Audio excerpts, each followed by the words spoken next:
তীব্র তাপপ্রবাহ এবং ভ্যাপসা গরম পড়তে রাস্তায় দেদার বিক্রি হচ্ছে তালের শাঁস। গাজলের কদুবাড়ি রাস্তায় মোড়ে মোড়ে কচি তালের শাঁস খেয়ে স্বস্তি বোধ করছেন সাধারণ মানুষ। কদুবাড়ি ছাড়াও বিদ্রোহী মোড় সহ বিভিন্ন রাস্তার পাশে প্রতিদিন কচি তালের শাঁস বিক্রি হয়।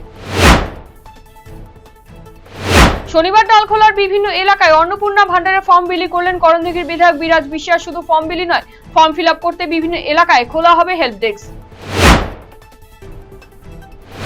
গোপন সূত্রে খবরের ভিত্তিতে অভিযান চালিয়ে শুক্রবার গভীর রাতে সাহেবগঞ্জ থানার পুলিশ চৌধুরীহাট গ্রাম পঞ্চায়েতের নাগরের বাড়ি ৩ এলাকায় অভিযান চালায়। অভিযানে ৫৫ বছর বয়সী মোনাফ শেখ নামে এক ব্যক্তিকে গ্রেফতার করা হয়। পুলিশ সূত্রে জানা গিয়েছে, অভিযুক্ত ব্যক্তিকে তল্লাশি চালিয়ে 2টি বস্তা থেকে মোট ৩০০ বোতল নিষিদ্ধ কাপ সিরাপ উদ্ধার করা হয়েছে, প্রতিটি বোতল 100 মিলিলিটারের।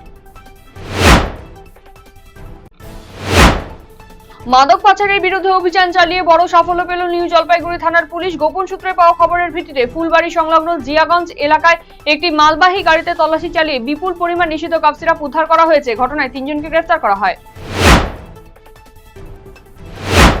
রায়গঞ্জ শহরের 25 নম্বর ওয়ার্ডের প্রাক্তন তৃণমূল কাউন্সিলর অসীম অধিকারী ওরফে নদর বাড়ি লক্ষ্য করে চোর চোর স্লোগান তুলেন এলাকার সাধারণ মানুষ। প্রাক্তন কাউন্সিলরের বিরুদ্ধে একাধিক অভিযোগ রয়েছে তাদের, এবার সেই ক্ষোভের বহিঃপ্রকাশ ঘটল। শনিবার সকালে ওই ওয়ার্ডের দেবপুরি সংলগ্ন প্রাক্তন কাউন্সিলরের বাড়ির সামনে একে একে জমায়েত হতে শুরু করেন ভুক্তভোগী মানুষজন। সকলে একত্রিত হয়ে স্লোগান তোলেন। প্রাক্তন কাউন্সিলরের বিরুদ্ধে একাধিক দুর্নীতি এবং দুষ্কৃতিমূলক কার্যকলাপের অভিযোগ তুলেছেন স্থানীয়রা। সারা রাজ্যের পাশাপাশি উত্তর দিনাজপুর জেলার হেমতাবাদ ব্লক স্বাস্থ্য কেন্দ্র বা হাসপাতালেও সরকারি উদ্যোগে শুরু হলো সার্ভাইকাল ক্যান্সার টিকাকরণ কর্মসূচি। শনিবার হেমতাবাদ হাসপাতালে এই কর্মসূচির উদ্বোধনে উপস্থিত ছিলেন হেমতাবাদ ব্লক স্বাস্থ্য আধিকারিক আনসারুল হক, হেমতাবাদের বিডিও বিশ্বজিৎ দত্ত, স্থানীয় গ্রাম পঞ্চায়েত সদস্য বিপ্লব সরকার সহ অন্যান্য চিকিৎসক এবং স্বাস্থ্যকর্মীরা।